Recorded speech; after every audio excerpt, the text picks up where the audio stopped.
Disha Mataji, please pause. We welcome Dr. Savyasachi Prabhuji. Savyasachi Prabhuji, I am audible. I have seen you that you have logged in.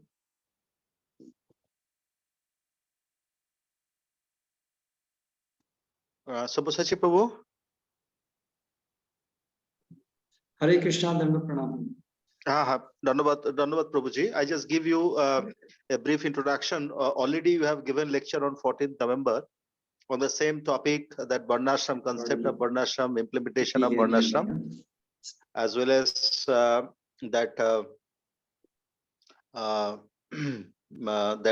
project, that Nandgaon project also, how to implement that Nandgaon as a case study. And I give you, those who have not joined last time, I give the introduction that Dr. Savyasachi Prabhuji came in contact in Krishna consciousness in 1996 while he was pursuing medical degree from Madurai Medical College. And 1999, he became full-time brahmachari. And 2006 onwards, he actually trying to establish Varnashram and preaching all over India and world. And he's a disciple of Jayapataka Swami Maharaj and Shiksha disciple of Bhakti Vikas Swami Maharaj. At present, he is as best Bhopal, and from Bhopal, he is preaching all over India and world.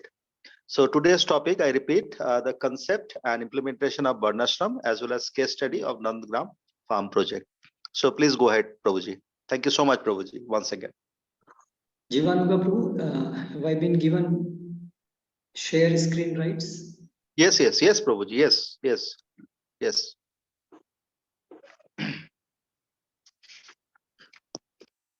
So all over the world, Prabhuji, today joined from Canada, from Malaysia, all over the world. Some devotees like Vishnu Prabhu from Lakshmi Prabhu from Malaysia, Vishnu Prabhu from Canada. So all over the world, and few will be joining soon. Om Jnanatimirandhasya Jnananjana Shalakaya Chakshurunmilitam Yena Tasmai Shri Gurave Namaha Shri Chaitanya Manobhishtam Sthapitam Yena Bhutale Swayam Rupa Kadamahyam Dadati Swapadantikam Vandeham Shri Guru Shirtaf Padakamalam Shri Gurun Vaishnavanscha Shri Rupam Sagrajatam Sahagana Raghunathanvitam Tam Sajivam Sadvaitam Savadhutam Parijana Sahitam Krishna Chaitanya Devam Shri Radha Krishna Padan Sahagana Lalita Shri Vishakhan Vidamscha Jaya Shri Krishna Chaitanya Prabhu Nityananda Shri Advaita Gadadhara Shri Vasadi Gaura Bhakta Vrinda Hare Krishna Krishna Krishna Hare Hare Hare Rama Rama Rama Hare Hare. Sarvadev Prabhu, kindly accept my humble obeisances unto your lotus feet. I accept mine, Prabhuji. So, continuing from the last session, where we discussed why do we need Varnasrama and what was the blueprint given to us by Srila Prabhupada to establish Varnasrama. And then we took some question answers. So I plan to take one or two themes today. The first one being a case study of Nandagram and what we have learned so far from that project in terms of elements necessary to start a Varnasrama community. Because Jivanuga Prabhu asked me to speak something in terms of what in Mayapur or any place to start a community, what should be done. So these are some of the lessons which we have learned. These are some of the important things which we have come across. So this will be part one of today's presentation. And then we will take question answers on this, and if anything from the previous session, somebody wants to ask some questions. And if then time permitting, Then some points on Daiva and Adaiva Varnashrama. This was again Jivanuga Prabhu's request that I speak something on what is Daiva and what is Adaiva Varnashrama. And also there are some points regarding Varnashrama and Bhakti, because there is a lot of confusion about where does Varnashrama fit in the life of a devotee. So let's see how much time permits. So just in the beginning to revise what we discussed in the last session so that we maintain the continuity. The three primary reasons for which Srila Prabhupada wanted us to establish Varnashrama are, the first one being the material reason, that is to solve the man-made problems. Birth, death, old age, disease are the existential problems, and rest, all the problems are made by us because of not following Krishna's system. So thereby, if we follow Krishna's system, which is Varnashrama system of how we live in this world, we avoid the problems which we have created. Secondly, spiritual reason, that is for those who are practicing devotees, sadhaka devotees, establishing Varnashrama creates favorable atmosphere, environment, and anukulasa sankalpa pratikulasa varjanam are the first two pillars or characteristics of Sharanagati. So establishing Varnashrama, practicing Varnashrama principles creates favorable environment in the life of a sadhaka, and thereby it helps him or her spiritually to advance. And the third reason is a preaching reason. That's by establishing Varnashrama, Srila Prabhupada envisioned that mass will take to Krishna consciousness. Then we discussed how Srila Prabhupada envisioned that by establishing Varnashrama, the mass will take to Krishna consciousness. And in that line of thought, we discussed the blueprint given by Srila Prabhupada. So in that, we saw the 5 steps. The first one, that we establish Varna. We saw Srila Prabhupada emphasized first Varna and then Ashram. And then together it makes Varnashram. And then we discussed establishing Varna means establishing farm communities, because Varna primarily means fulfilling our basic necessities of life, roti kapda makan, and to be done in Krishna's way, that is localized, not globalized, localized. Because that way we don't complicate our system and we avoid committing sins.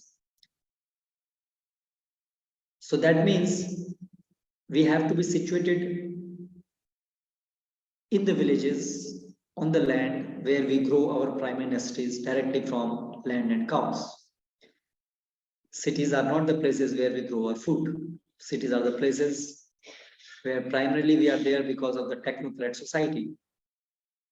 That is, we are away from the place where we grow our food. So therefore, we cannot properly depict Varna culture in cities.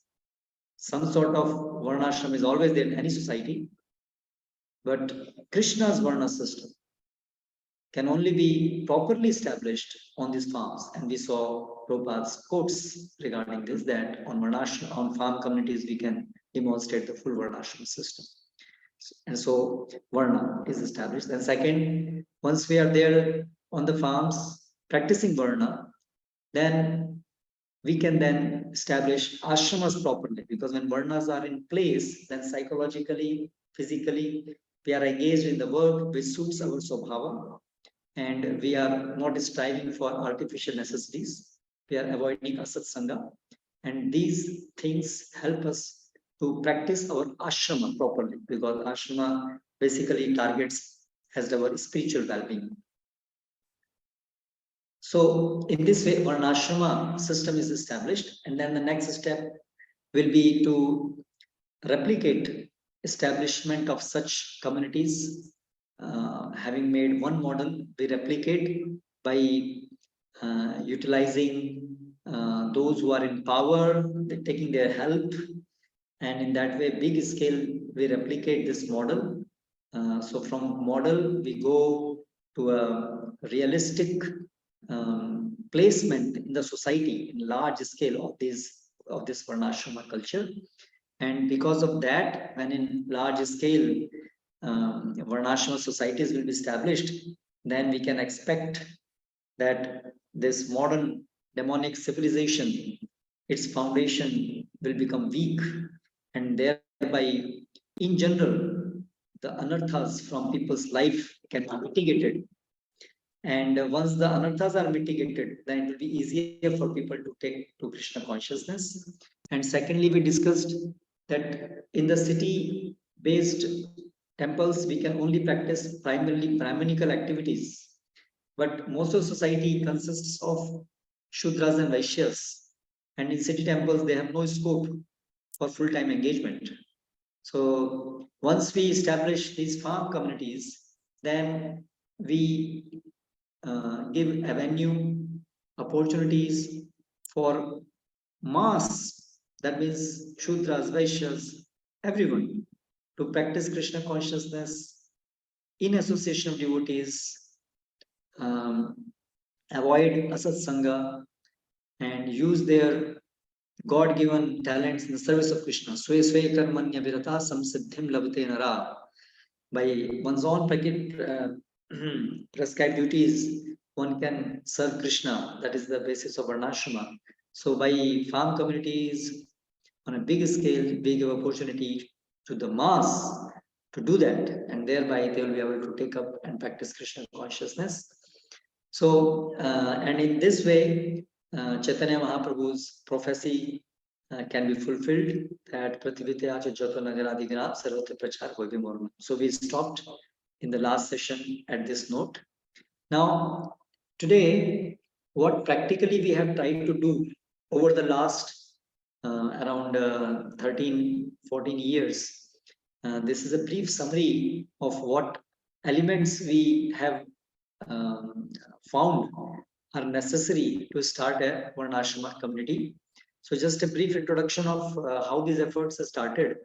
So some of the Grahastha devotees and some brahmacharis, because of repeatedly hearing from Bhakti Vikas Swami Maharaj about importance of establishing farm communities, they made up their mind that let's do something practical. Let's try to do something solid, concrete.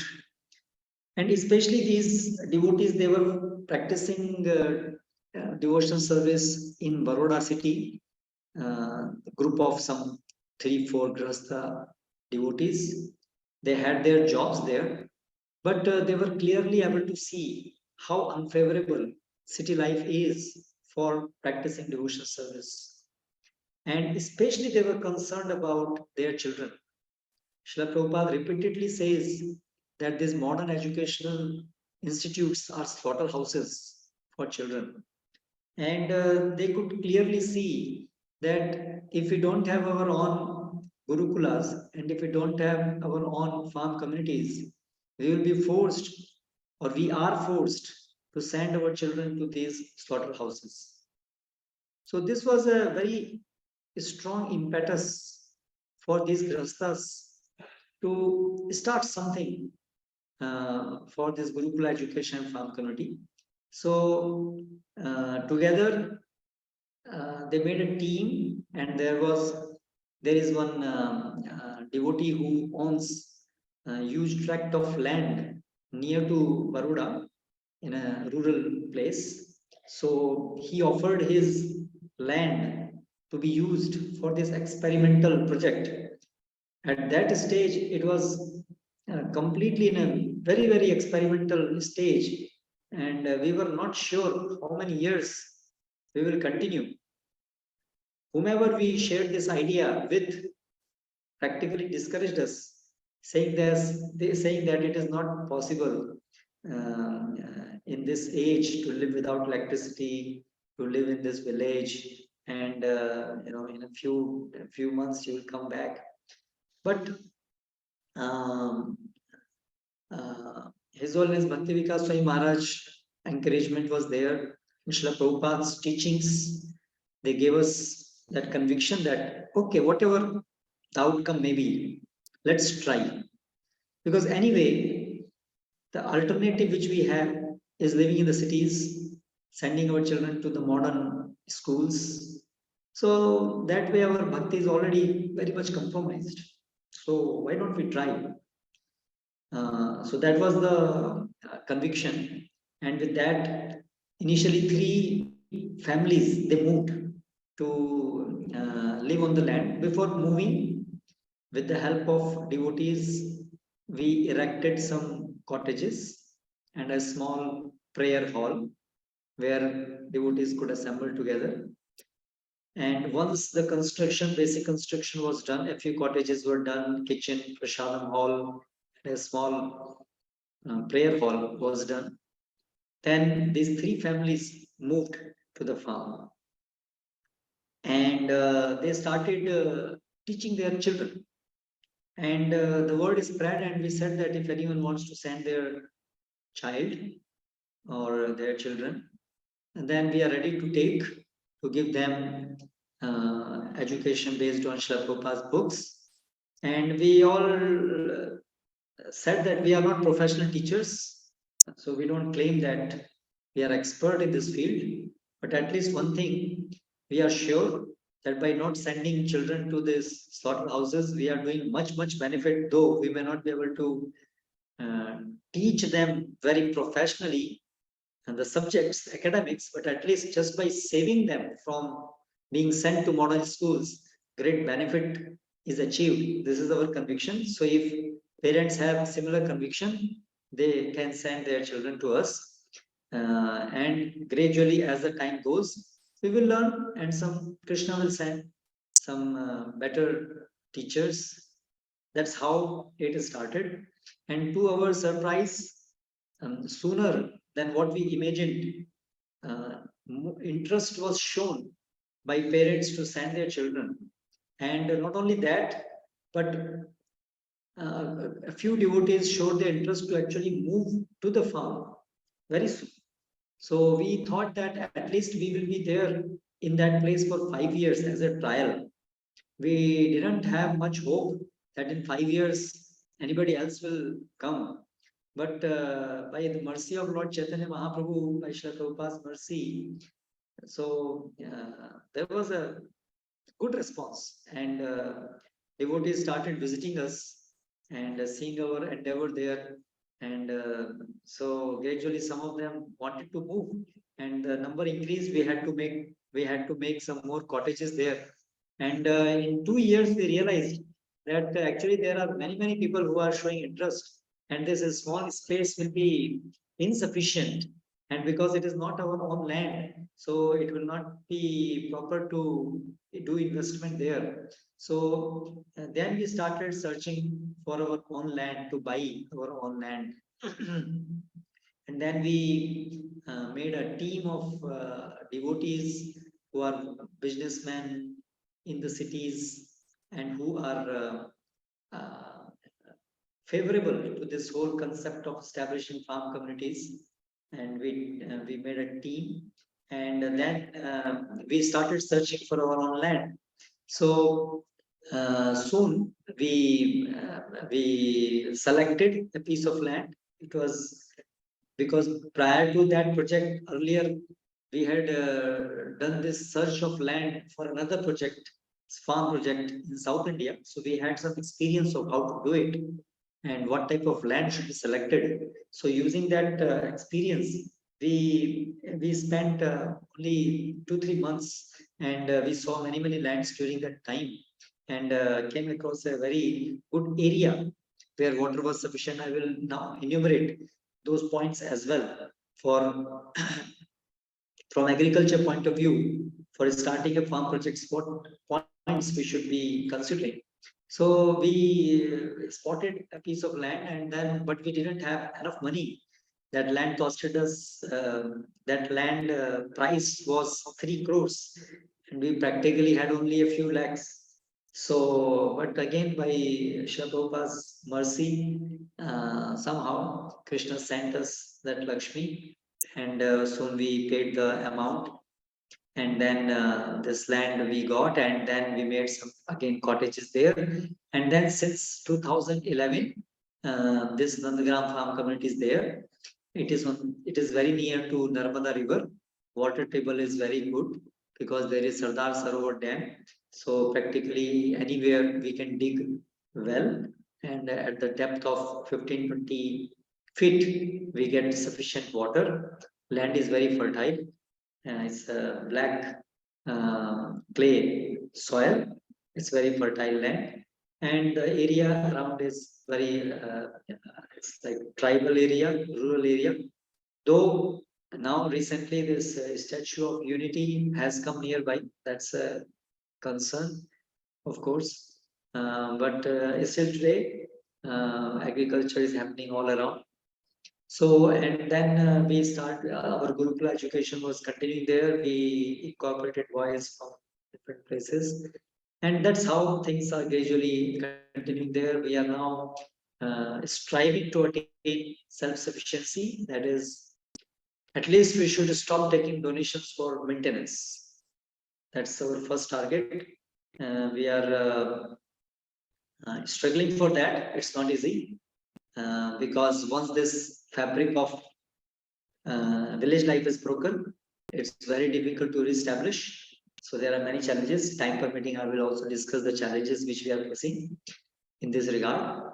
And then ultimately we have our longer target of exactly having all the occupations functional there to make it really self-sufficient. That is, we acquire 90 to 95% of our all basic needs locally.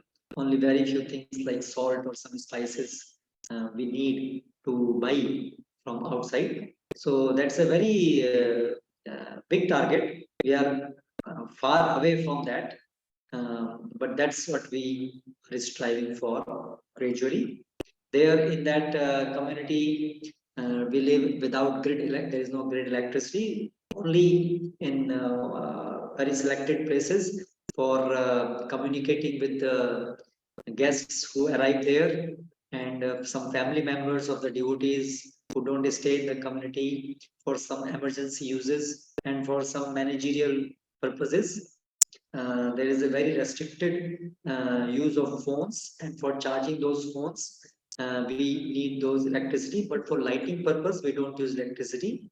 And there are no electrical appliances. We use castor seed oil for lighting, and in the temple hall also we have these lamps. Altar also we have lamps, and cooking is done on firewood, and there is no gas, there is no petroleum products used for cooking. Heating is not, it's not required. It's not, temperature does not go below 7, 8, 9 degrees there. We don't need any heating, any fuel for heating. So for lighting and this thing is happening. Then there for agriculture, we are the local farmers, the devotees are only using bull power. For very beginning, once we start doing agriculture on the new agriculture field, we do use tractors in the beginning because the land in the beginning is very hard, and it is therefore difficult to work it with bull power. So in the beginning, to make the land ready for sowing, we use tractor, but after that we don't. And we have our pairs of oxen, and using that devotees are doing. Though some of the devotees have learned, their children have learned how to work with the oxen, not everyone. And therefore we hire skilled labor from the nearby villages for working with the bulls, oxen, but we don't use tractors for our regular farming practices. And there are no washing machines, of course, because they are not using grid electricity. Mothers wash clothes manually, and every house is provided with a hand pump, and there is no running water from the tap. So using hand pump, they withdraw water and do household things. I have some photographs also, but before showing the photographs, I will just go through this list of elements necessary to start a Varnasrama community. So,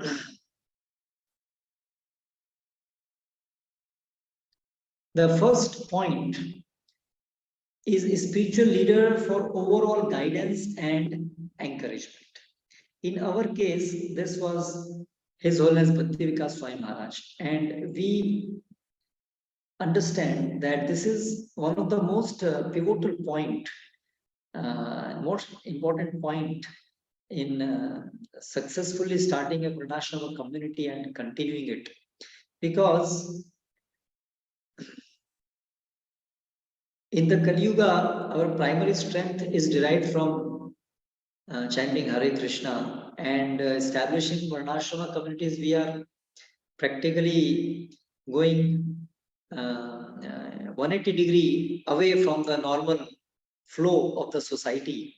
So, and generally to begin with, in any community, there will be very few devotees also. So therefore, to continue this struggle against this modern civilization, we need quite a good amount of spiritual strength, regular reaffirmation from some personality unto whom all the devotees look forward for inspiration and guidance. So such a spiritual leadership is very much essential if we have to have a successful community going on. And we see that in cases where individual devotees have been seriously thinking about starting a farm, but there is no, their guru or some very strong spiritual personality is not backing up, then generally it becomes very difficult for devotees to take up this very very lofty task and to maintain the commitment to go on with their efforts. So in our case, His Holiness Bhakti Vikas Swami Maharaj has been emphasizing it for years. And because of that, only a few devotees became interested and they took this step. And besides that, every year, His Holiness Bhakti Vikas Swami organizes different meetings for all those who are involved in these farm projects. And we spend hours every year discussing different things, different plans and different challenges. So Maharaj personally comes and stays in these communities wherever for many times for 1 month, 2 months, and thereby he personally enthuses the devotees by his lectures, by his personal presence, by his guidance, and in many ways. So in this way, whenever there are challenges, tough times, so because of such spiritual leadership backing us, devotees are able to maintain their enthusiasm and they are able to get that guidance. So therefore, this is the first point which we would like to emphasize, that we need such a spiritual leader. Second point here is a team of at least 3 grahasthas. Because this is primarily a grahastha project. Sometimes we see that brahmacharis are there, but if there are no grahasthas, then sooner or later we should have grahasthas, because there is no meaning of farm community without grahasthas. Because farming is primarily the work of grahasthas. Brahmacharis can guide and brahmacharis can give inspiration, or sannyasis can give inspiration and guide. But ultimately, the work of growing your food, the basic necessities, this work depends, it suits the grahasthas, not the brahmacharis. Brahmacharis, to show an example, they can do for some time, but ultimately it has to be taken up by the grahasthas. So therefore, we need a team of grahasthas, not one grahastha, but there should be a team, because this whole concept of farm community is based on community living. It is not one man doing everything using his machines, because we are not going to use machines. So therefore, we need devotees, we need manpower. So therefore, it's always a teamwork. So therefore, a minimum of 3 grahastha devotees, more the better. But at least there should be 3 grahastha couples who are fully committed and they understand the purpose and they have a similar vision, and they should form a team. Now, this team of grahasthas should also have following characteristics. First, they should understand and are committed to the mood and vision of Srila Prabhupada. Now, this is a very important point, because we have seen many times devotees have their own different ideas about farms and about establishing farms and about the direction of the farm. There are hundreds of ideas which can be thought, and we can just end up in doing variety of things, and one devotee will think in one direction, one devotee will suggest another thing, and at the end of the day, we will practically move nowhere. So therefore, our policy had been that we have to understand mood and vision of Srila Prabhupada, directions of Srila Prabhupada in this regard. Of course, Srila Prabhupada did not give us all the details. Gradually, we have to learn it, but we have to understand the mood was that Guru Sadhu Shastra. So we have to learn how to establish Varnashram from the culture, from those people who have lived those cultures, from the scriptures, from the Dharma Shastras. There is practically no room for just speculating something. Of course, some innovations according to the present conditions may be required, and some usage of modern amenities will be required, but our direction should be clearly Guru Sadhu Shastra. Action should be what traditions has told us and what Shastras tell us and what Srila Prabhupada has given us. If that team should agree to follow this framework, then they will remain united, and then they will be able to move in proper direction. So this is this is one important element in the team which should be there. The second, have a spirit of cooperation among them. Now, in today's modern society, we see more and more we are trained as rugged individuals. Especially in the West, we see that everyone wants to be on his own. Nobody wants to submit to any authority. So, but this whole concept of village community is where there is a hierarchy of authorities. This is the Vedic culture. Starting from Brahmanas, then there are Kshatriyas, and then in each family there is father, and then there is grandfather. So there is always hierarchy, and there is a system of following authority. This understanding and willingness to follow the authority and to cooperate based on that common background of keeping the Shastra in the center and following Srila Prabhupada, that spirit of cooperation amongst this team is very much required. Then next point, that this team, the members should be prepared to shift to the land along with their family members. Like you have to live there. It cannot be done remotely. It is not that we continue to have our jobs in the cities and on weekends we come to the farm.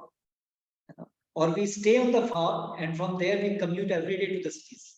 Like the suburban concept, what has come up today because of industrialization. So we have to understand that these farm communities should not be the suburbs of the cities. That's already existing.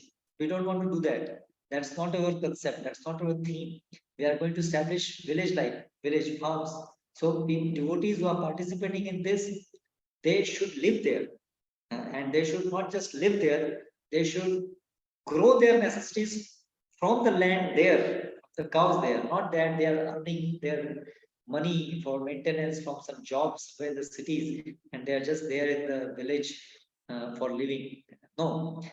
So that should be very clear, that they should shift to the land and then they should live off the land. We have to live off the land, not just live on the land, but we have to live off the land. We have to produce our necessities. Of course, in the beginning, we may not be able to produce everything from the land, but that should be our direction.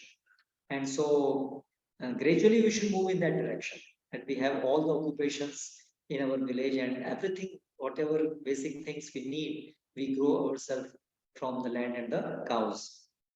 The next important necessity for this, for the team members should be that they are physically fit and mentally prepared to learn some traditional occupational skill and maintain their family based on that occupation.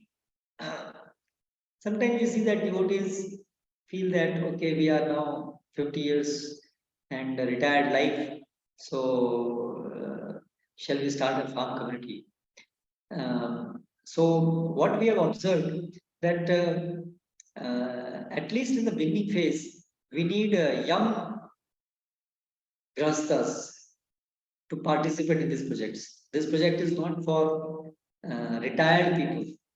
Of course, the grastas, one day they will become retired, and of course, when their children are there at the farm, they should be there at the farm. So that type of vanstas are welcome. But if we just starting in the starting phase, in the pioneering phase, if aged people are there, then that is not the age where you learn some new trait. That's not the age where you have sufficient physical energy left with you that you can do this physical work which is required for these traditional occupations. So therefore, we should recruit, or this team should be made up of those who are physically fit. We would recommend that they should be less than 30 years of age, so that their children are also young. They are young to adopt. They are young to accept this shift. As children grow, then they will have their own ideas, and it will be difficult to everyone together having similar ideas. So therefore, and after 30 years again, the body, especially in today's age, those who have been living in the cities always, because of this very bad food habits, content of the food, and everything else, practically, physically, we are very unfit for any type of manual work. So therefore, generally, what we recommend is that devotees who want to team up, they should be as young as possible, but at least less than 30 years of age, and their children should be young enough, maybe either no children, they are still going to have children, or 2 years, 3 years, 4 years, 5 years, 6 years, something like that. Not that 15 years, 16 years. It will be difficult for them to just accept it unless they themselves are willing to do so. The children, grown-up children, I'm talking about. And then these devotees who are going to join, they have to learn some traditional occupation. So they should mentally prepare for that. And we are here to grow our food and take up some of the occupation. So they should be mentally prepared. They should be physically prepared for that. The next characteristic for those who are teaming up is that at least one of them should have leadership qualities in addition to the above qualities, so that he may lead the whole project. So we need leaders. So among these three, at least one should be of such caliber that he can lead the others by his personal example, and this example should be set by both husband and wife. It's not sufficient if only the husband is exemplary, but the wife is not, or other way around. Both husband and wife should be exemplary, both of them should be exemplary, and the husband should have leadership qualities. So because it's a huge project, it's much more of a much bigger scale than opening a temple in a city, because here we are dealing with the grastas, here we are dealing with all the necessities of life, and especially in today's age where the whole world is going in completely different direction. So therefore, lots of good leadership quality, matured Krishna consciousness will be required, because so many challenges will be there. So spiritually, they should be strong, and at the same time, they should have some managerial skills and some mature leadership qualities, at least in one of them. Then only this project we should take up. So there should be a grasta leader. And brahmacharis can be there in the beginning. They can take leading roles or cooperate at that level. But ultimately, the brahmacharis and sannyasis should be in the advisory capacity only. And we see in the example of West Virginia, New Vrindavan also, Srila Prabhupada there, he encouraged Kirtananda Maharaj to because he was sannyasi, to go around and preach and generate favorable inclination of the people towards this farm. And I think it was Hayagriva, I'm not wrong. Prabhupada wanted him as a grahastha to take up the managerial role there. So the point is that this is primarily a grahastha project. So grahasthas should be the leader of this project. Then the third point to start, the third element to start this committee, a team of grahasthas who are ready to donate or collect donations to support the project financially, they should be, they are also required, because though it's a self-sufficiency project, but self-sufficiency to attain takes time because we are starting from scratch. So therefore, funds will be required to acquire lands, funds will be required to build the cottages, and to get the initial set of cows and bulls and instruments. And during the time of training, whenever a new grahastha joins, we will need some time to maintain his family for the time when he is getting trained. So therefore, Lakshmi will definitely be required. So therefore, we need a team of grahasthas who are situated in the cities who can support these projects, either personally or by collecting donations or by doing business. And thereby supporting these farms. So some good source of capital of this revenue we need for these farm projects. Next point, that we should have access to a bigger community of devotees having good potential of recruiting more grahastha devotees in future. This community should comprise of devotees who are in general receptive to the concept of Varnasrama. Ideally, this community should have similar language and cultural aspect prevalent in the locality of the farm community. In this community, if this community is within 2 to 3 hours of reach by road or train transport, train transport, there is an added advantage of farm devotees getting emotional support by community members visiting the farm or vice versa. So the point here is that we will need to expand this community in terms of recruiting more and more devotees, because we are talking of establishing a village. That means we are talking of at least over a period of time having 100 families, something like that, 60, 70, 80, 100 at least minimum. So therefore, we should have a venue where we can recruit devotees from, some devotee community, some city nearby where preaching is going on, where we can go and preach to the devotees, we can make devotees and then gradually preach to them about farm communities. And it should be not, it should be within a distance that these new devotees or devotees from the cities, they can be preached and they can come and stay some time with us on the farm, and so that their commitment to join becomes stronger. So this is also very advantageous that we are not too far situated from rest of the world, though that's not the commonly found situation today. World is very much connected, thanks or science or whatever. But we should have something in nearby area, not too close to cities, but at the same time 2-3 hours commuting distance. We should have some place where we can recruit devotees from. And gradually at Nandagram, we are seeing now devotees are coming actually from all over the India. I mean, mainly the North Indians, the Hindi speaking belt. So once this word spreads and people come to know, and we are doing it for some time now, so some confidence is built up. And now we are getting devotees from different places.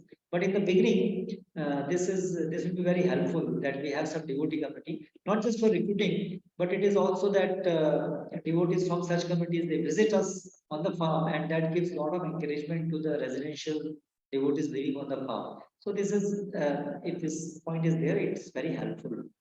The next point is that Gurukula should be part of the project as it attracts grahasthas. So this farm community should have Gurukul there. Because the most important reason why grahasthas join this farm community is concern of their children, education of their children, placement of their children. So Gurukula and Varnasrama college, these two concepts Prabhupada very much emphasized. They should be integral part of our farm communities. In fact, we see that one of the reasons our Gurukulas had major problems.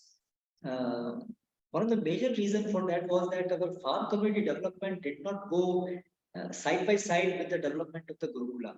So the boys who were passing out from Gurukula, we had no placement plan for them.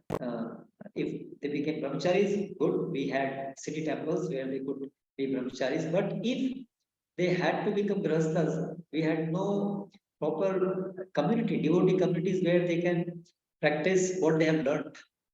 They were forced to go to cities and they were not prepared for that. They had not been trained for that. And that was a big challenge which we faced. So therefore, this Gurukula and Varnasrama communities go in tandem. So this Varnasrama colleges, Gurukul, Varnasrama college should be there. At the same time, this community should be there. So that there is a clear-cut link that after graduating from this Gurukulas and Varnasrama college, we have a living community, devotees living there, and we can just get absorbed there. We can just start our occupation, and these occupations can be trained because there are devotees practicing it. This is Varnasrama college. Best place to have Varnasrama college are these farm communities. Varnasrama college should not be like museum type. That it's not a lively, it's not live model. It's just a static model that devotees go there as a museum. We go and see the models. No, it should be a working model. And working model for different occupations is a farm community. So therefore, farm community actually is the best place to have a Varnasrama college. So therefore, these our farm communities should have Varnasrama college and Gurukul. Gurukul and Varnasrama college, Prabhupada, as Prabhupada mentions, from age 5 to 10 years or 12 years, that is Gurukula, where a basic education, academic education and character development training is given. And whereas after the age of 10 or 12 years, then specifically Varna education is given, that is Varna college. Varna college. So both these setups should be there, Gurukula as well as Varna college. Then there should be, next point, there should be a team of devotees who have time and capability for research work, preaching and recruiting new devotees and training the members of community. So generally those devotees who are residing there and who are practicing different occupations, they will be very busy in practicing their occupations. If you have cow and if you have the agriculture, then around the year practically you are busy. At least you have to be there always because cow is there.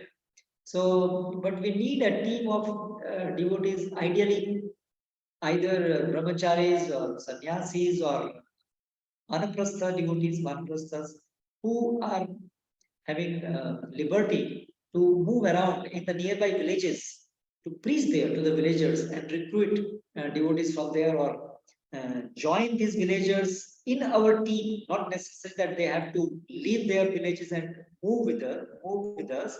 They can continue to stay in their villages and continue doing their agriculture or other occupations which they have been practicing, but take to Krishna consciousness and stop thinking of going to the cities or stop thinking of sending their children to the cities and stop doing commercial agriculture, which generally what we see most of the villagers today do. And rather, we have to emphasize the importance of subsistence farming, farming for our own usage and not for making profit. So these important concepts which the villagers have forgotten today, or not just forgotten, but they have been programmed to forget or to go away from these basic principles. We have to revive that among the villagers. Otherwise, they are already fit to stay in the villages and hardworking and all these characteristics, all these good qualities already they have.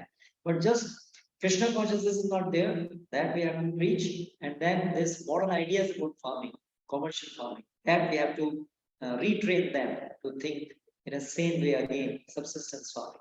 So then they become part of our farm community. So in this way also we can expand, not necessarily that we have always to depend on the city devotees to join, and that's not the only. Rather, a combination of these two will be very good. That a few devotees to begin with join from the cities and we start, but then gradually we reach among the villagers around, and we with them we make a community. With them we expand.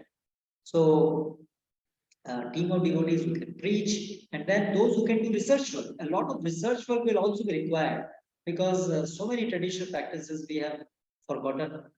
Like for example, how to withdraw water using bull power, and so many things are there. So we should have a team of devotees who can invest time, energy in researching these various fields, and then gradually they can be incorporated in the farm communities. Then, next point, the land should be suitable for doing agriculture.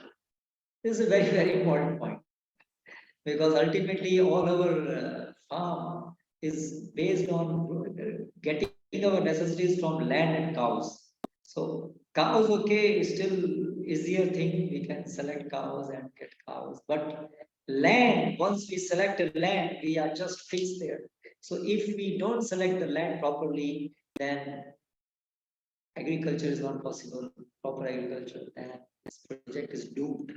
And we have certain examples where, because of not having selected proper land,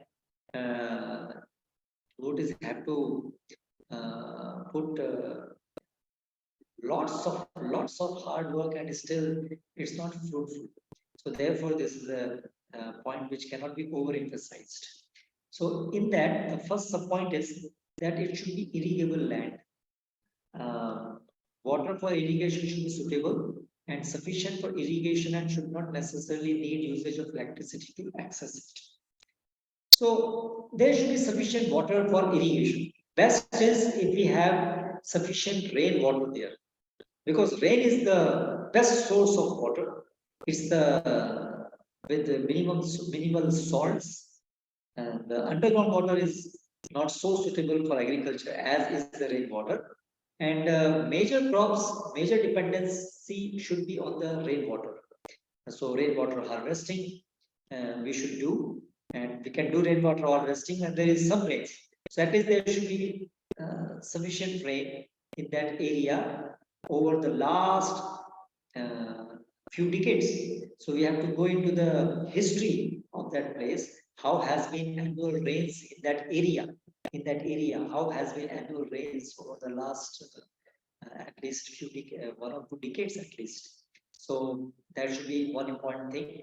And then sometimes rains will be irregular, and at least in the beginning stages, we have not adopted our food habits in a way that we can just depend on the crops grown by rains. So we should also have, it's better to have a provision that we can irrigate our crops using underground water.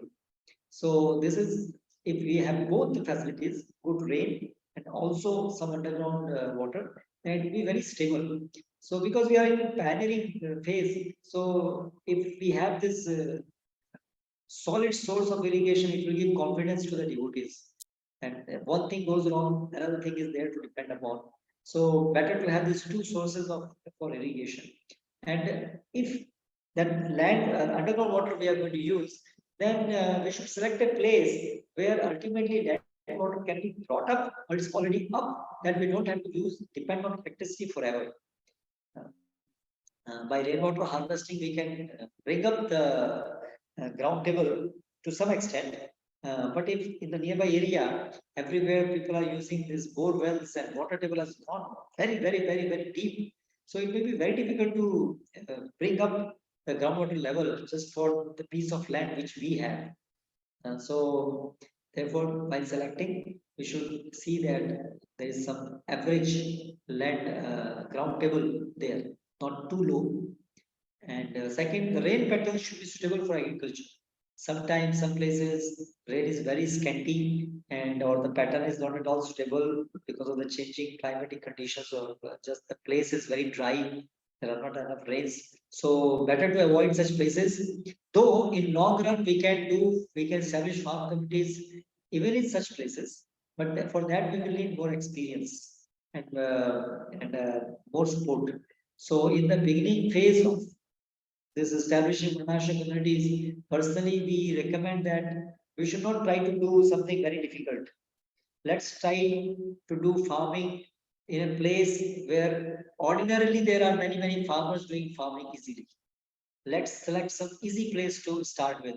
Let's not give some Herculean task to the devotees who are beginning. Let's not unnecessarily make things more challenging. Already things are very challenging. Let's not make it more challenging by selecting a piece of land which is not fertile, a piece of land or area which doesn't receive sufficient rains. So let's not do that. Then, third point in the selection of the land, the water should be suitable and sufficient for drinking. Now, of course, this point comes before. More than agriculture, we have to find a place where we have sufficient drinking water. So this is a very important point, and should not necessarily need usage of electricity to access it. Some places water table is so deep, drinking water, that we always have to depend on electricity. So either there should be sufficient rain that we can store in water for drinking, or there should be drinkable water, potable water underground that we can use for drinking purposes. So there should be sufficient stable source of drinking water, potable drinking water. We should check the water, is it potable or not, whether the water is suitable for agriculture or not. All these things we need to check before we finalize the land. Then some other important points. There should be options to purchase more lands nearby so that project can expand and without any restriction. This is also very important point. To begin with, of course, we will have to start with a small piece of land. Because if we buy immediately a very big piece of land, we need such large amount, such big amount of Lakshmi, which is very difficult to acquire, because in this phase people want to see, okay, with a small piece of land, what you are doing, and that they can help us more. So though in Mayapur the situation is different, but in other places, generally we don't have so many such access to the funds that we can buy a very big piece of land.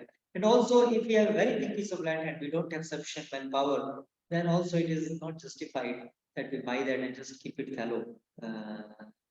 Just keep it like that without doing agriculture. So generally, it will happen that we will start with a small piece of land, but it should not be less than at least 20-30 acres, I would say, because very soon we will need at least that much. Just 5, 6, 7 farmers, and we will need at least 15 acres of land, for example. So to begin with itself, we should have at least 20, 25 or 30. I would say 25 is a minimum cutoff. That much at least minimum land we should have to begin with. And then there should be options to buy more lands in the nearby area. Not necessary that it should be adjacent lands that we have to buy, but in a nearby area we should be able to buy lands. So we have to see whether lands are available. Some places these are all tribal lands, conditioned lands, which we cannot buy. So we have to also be careful about this fact that we should be able to buy more lands in the future to expand our project. Next point, the rates of land in the nearby vicinity should be affordable. So, okay, to begin with, we spent some huge amount of money and we got the land. But if the land prices are very high, then we won't be able to expand. It will be very difficult. We always will need huge amounts of donation, which are difficult to acquire. So, the prices should not be too high. At the same time, it should be good land. So prices definitely will not be very low. Somewhere average in the middle, we have to look for that land is moderately good and it is away from the city, so that we are not paying prices just for the land to be close to the city. Rather, that is not required, that is not wanted. So we should select a land which is not priced very high. The next point, the place where we intend to start a farm community should be away from modern cities, so the waves of modernization may not come there in near future. We don't know ultimately what will happen in the distant future, but at least we should see the planning of that area. We should consult, we should do some investigation, meet collectors or meet government officials or some influential people, politicians, to find out how the nearby city is going to expand. Is it going to encroach over our proposed farm community area also? Is there some major highway going to pass through there soon? Or is there some major government project coming there some industrial park, for example. So this also should be taken into consideration. Otherwise, our whole project may be in jeopardy.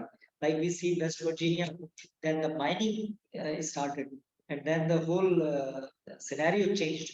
So we should take into consideration this factor also. Available of free and cheap lands nearby for grazing. Now, this is another very, very important fact, because land and cows, this is the basis of economy. So we are going to have cows, many, many cows, and they need grazing land. We should not plan to always cut fodder for the cows and do stop feeding. That's not natural for the cows, and that means a lot of hard work, unnecessary hard work. So we should have avenue to buy cheap lands in nearby area, some access to the jungle, forest, or some wastelands nearby, or village pasture lands available, where we can take this our cows for grazing purpose, or we ourselves buy the lands in some distant place which are much more cheaper, and there we can send our cows for grazing. So grazing land is very important factor which we should consider for farm community. Therefore, we see that all the villages in India, and they used to have this pasture lands allocated to the villages, near to the villages. So this we should also take into consideration. Then next point, it is good to have a combination of brahmacharis and grihasthas in Gurukula.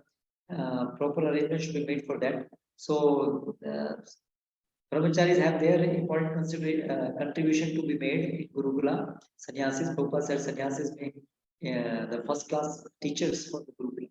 So they have their own unique role, but at the same time, grihasthas have their own unique role. Especially for the age group of 5 to 10, children need mother.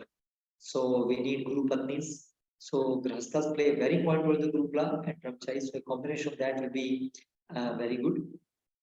So with that, I will end here, because time is already 8:17. I will leave some time for questions. So with that, I will stop. These are some of the important things which we have learned over a period of time as elements which should be considered before we take up any projects. Hare Krishna. Now the forum is open for questions or comments. Sarvadik Prabhu may like to share with us his wisdom and experience on some of the points. I had one question, Prabhu. Yes. You described a scenario where the farm community would be supported by outside grihasthas working in the city. It seems to me there needs to be some cutoff date, otherwise it's not a sustainable community. It's a resort community of sorts, a sattvic resort community, if they're not actually supporting themselves. Would you care to comment on that? Yes, Prabhu, perfectly right. I basically meant that support in terms of establishment, like buying more lands, not for maintenance. For the regular maintenance, we need to be self-sufficient. So, but especially for things like buying the land, which are very costly, for that we need that type of support from outside, because it's very difficult to generate that type of money by doing farming in a self-sufficiency project. Yeah. So, what sort of interaction with the local community do you envision? Interaction in terms of places where we can go and preach about farm communities. We can recruit devotees from there. And yeah. Preaching and their interaction with our community also. Do you envision, because you talk about having devotees having cottage style industries and generating their own income, but that means having some outside contact.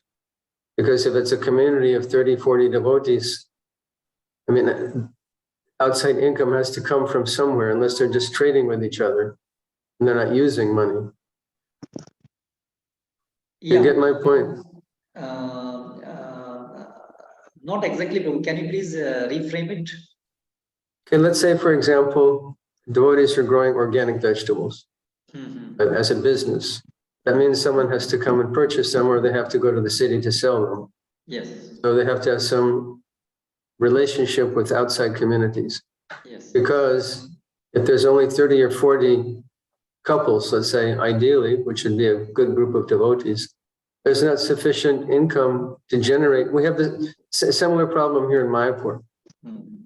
Devotees come here, young devotee families come here, and unless they have some source of income, unless they have an online job or something like that, then, I mean, there's probably 15 devotee restaurants. You know, you're going to sell pizza the rest of your life for a living. That's not what Prabhupada envisioned for Varnashram communities. So we're not sufficiently large as a community, even in Mayapur, to generate a customer base to support families. Yes. Very true, very true. This is the point I actually missed, but this is practically what is happening in our farm community also. So, like for example, we have the farmer families. We have around 6 farmer families there, and they grow in excess to what they need, and then we have some devotees in the city who help to sell these extra produce to the city devotees, and by that Lakshmi, they procure the things which are not grown in our community. So for that, we will need that interaction with the city. We need to have some customer base there for selling these products. That point is very true, Prabhu. Yeah, really, I think the larger question is, do you want to use money? Pieces of paper. Yeah. You know, if I'm growing vegetables and you're growing rice, then we have a symbiotic relationship. You have what I need, I have what you need, everybody's happy. Yes. But aside from that, I mean, do you consider having a traditional monetary type of exchange between devotees and with outside members of the community? Yeah. Actually, what we envision in Nandagram is that as all the traditions gradually are practiced, then more and more we will move towards the barter system. But till we don't have all the occupations there, we are forced to use this some sort of currency, because we need to sell these products. As you said, that we don't have a sufficient big customer base within our community, because there are only few couples. So we will have to sell these products outside, and once we sell into the cities, then definitely we need this money. Presently, we don't have any other alternative as of what I can understand. But our direction is definitely to come out of this dependency on the paper money, and but that will be only possible once we have sufficient community, larger enough that we have all occupations being practiced, and then we can come to this barter system. And still some requirement will be there, like for a few things which we cannot grow in our community locally, and for that we will need some currency, or deposited or kept with us in some form of gold, but still we will have to convert it into currency for that exchange. Thank you, Prabhu. Or please ask any more query, please ask.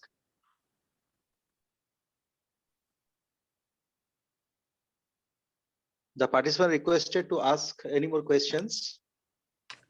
Hare Krishna Prabhuji, please accept my humble obeisances.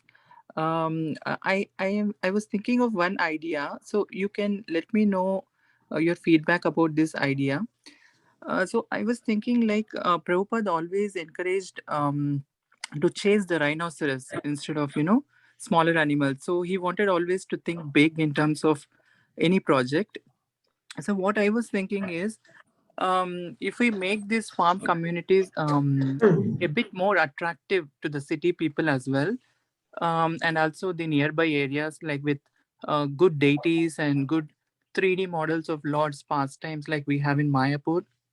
And also there's a lot of creativity we can apply, like to replicate Vrindavan and Mayapur, Dham sort of things. There's no limit actually. So I was thinking that might help attract a lot of crowd, and in the long term, there will be a lot of spiritual vibration to the place. So that is what I wanted to give the idea. You can let me know what is your thoughts on that.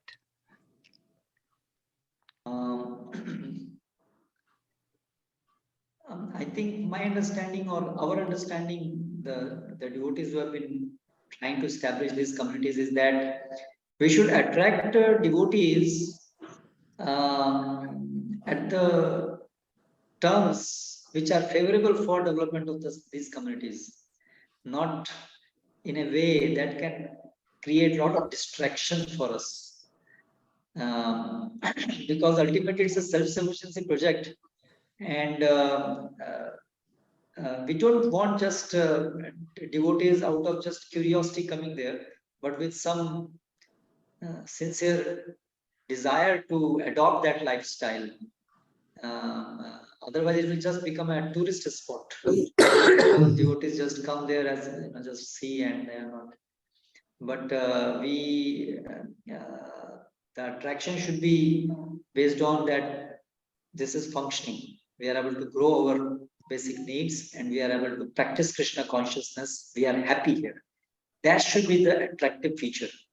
So, and we should not compromise on the principles of utilizing things grown locally by utilizing some products or some things which may attract people, but which is not locally growable or grown. That will distract us from our primary theme. And there are devotees who are actually attracted. It's not that people are showing interest, but sincere people who are able to see that, yes, this is a place where we can grow our food, we can become self-sufficient.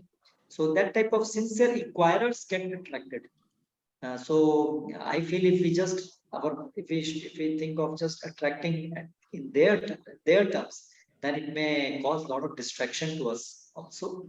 If at all some such things need to be accommodated, they should be done in a very calculated way. Some devotees should be allocated for that, and so that way it can be done. But those devotees who are practicing their self-sufficiency plan, they should not get distracted. They should be allowed to focus on developing their traits and going ahead towards self-sufficiency. So yes, in a nutshell, what you propose can be practiced, but there should be a clear separation between the devotees who are involved in such things and devotees who are involved in growing their food. Sure, Prabhu. And also, I just wanted to extend the question just one point. Like, should farm community, like devotees living in the farm communities, like, should they be actively preaching in and around the areas, like more aggressive preaching, and that is also part of the agenda, or they should be more focusing on living in the farm and developing that area? Yeah, actually, if the devotees living on the farm are practicing their occupation and practicing devotional service, that is the biggest preaching in itself. Showing the example. Okay. Preaching is not just about speaking. Preaching is about living that. So farms are places where devotees preach by setting an example. And of course, the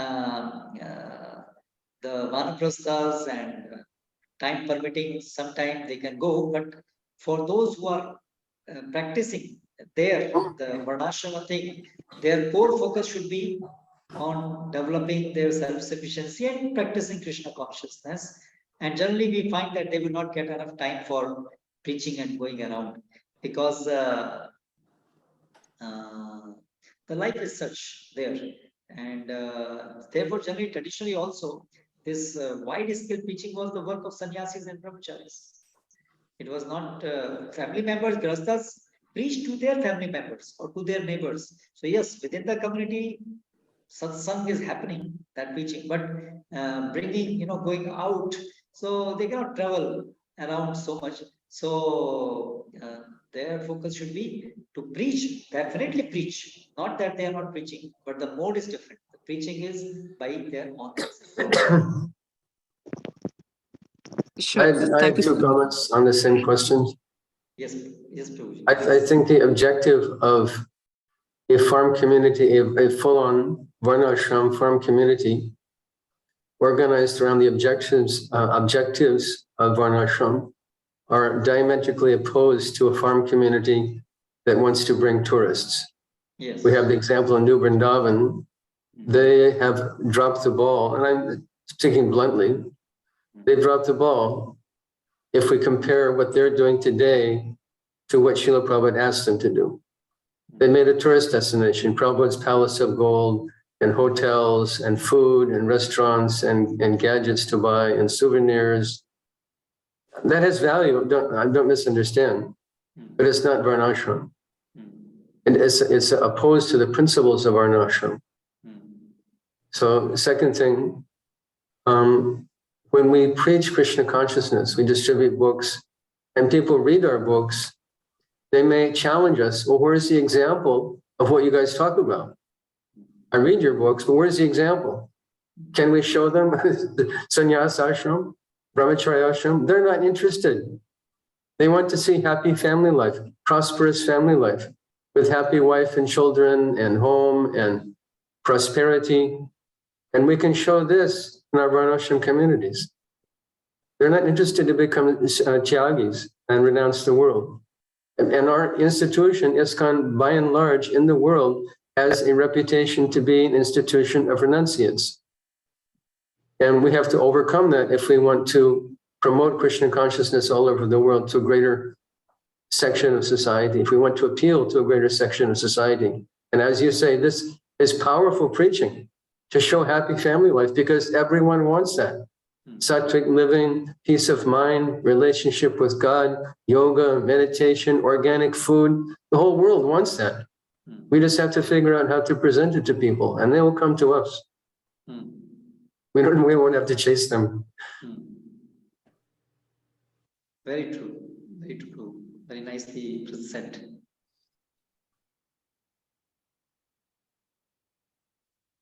Yeah, thank you. Thank you so much, Prabhuji. Thank you so much. Hare Krishna.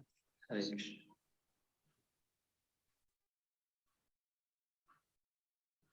Hare Krishna. Hare Krishna. Pranam. Prabhuji, your Varnashram, you said, the little time for serious devotees, this Varnashram is conducive for them.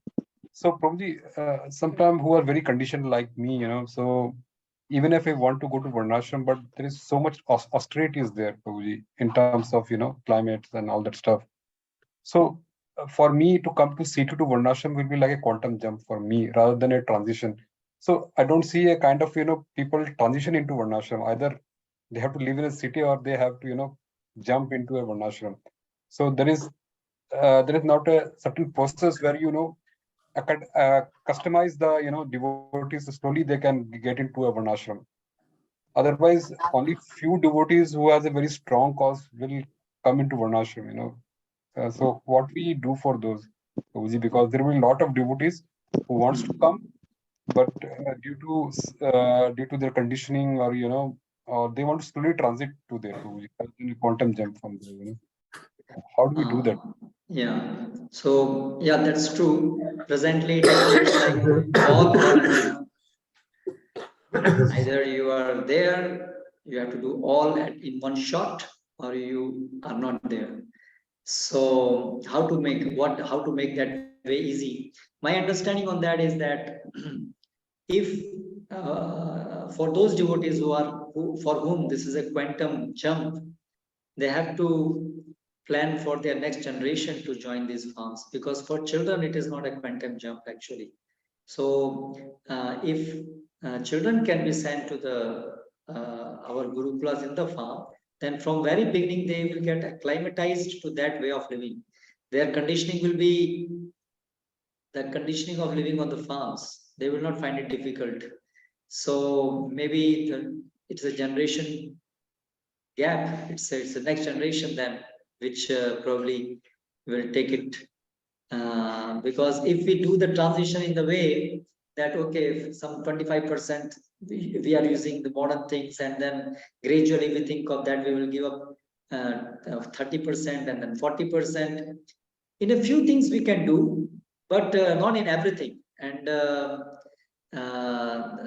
therefore, Tejas Prabhu used to say there are two things. One is transitional technology, and one is, he used to frame another word. The point was, if we are using something as transitional, it should have a clear plan of how we are going to do the transit. It should not be just based on our attachment.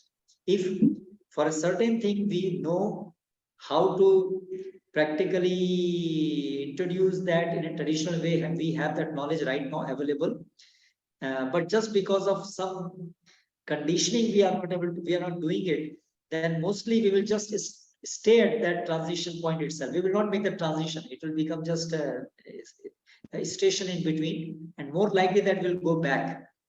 So like in our community from day one, we said no electricity for lighting.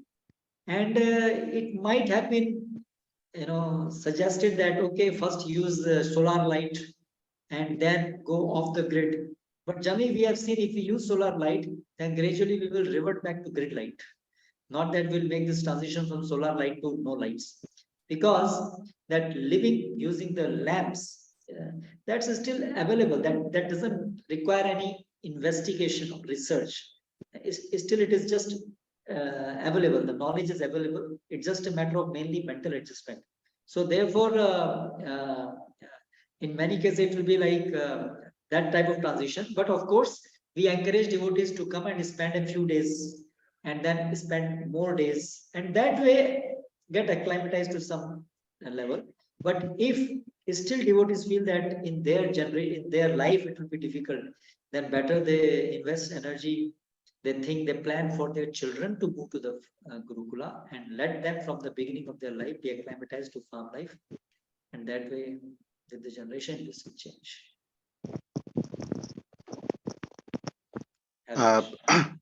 Hare Krishna Prabhuji, I have one query that as you told that 2011, the Nandgram Fund project was established. So how many families are staying there, Prabhuji, at present? At present, there are 21 families, and we started with 3 families. Oh, that's really great. And one more thing, Prabhuji, like in society, in our country, as we know that devotee doctor, devotee engineer, devotee charter accountant, devotee professor are also required.